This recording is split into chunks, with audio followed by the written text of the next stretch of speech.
একাকিত্বের যন্ত্রণা বড় সাংঘাতিক।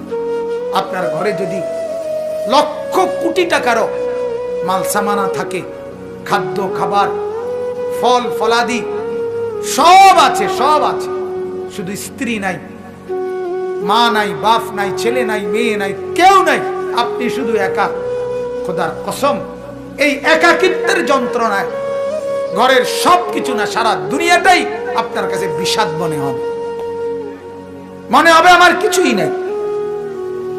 গত বছর আপনারা অনেকে শুনছেন হয়তো, এক ভদ্রলোক ঢাকার শিল্পপতি, কোটি কোটি টাকার মালিক, গার্মেন্টস মেল ফ্যাক্টরির মালিক, ওই ভদ্রলোক একাকিত্বের কারণে স্ত্রী নাই, ছেলে নাই, মেয়ে নাই, বিবিও দূরে সরে গেছে, ইউরোপ থাকে, ছেলেও থাকে বাহিরে, মেয়েও থাকে বাহিরে, একটা লোক নাই ফ্যামিলিতে।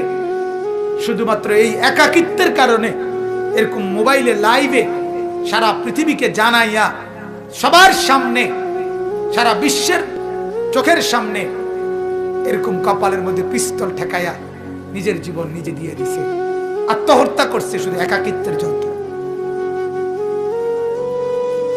এজন্য কবর ডাক দিয়ে বলে, আনা বাইতুল ওয়াহদা, আমি একাকী ঘর, কাউকে পাবা না।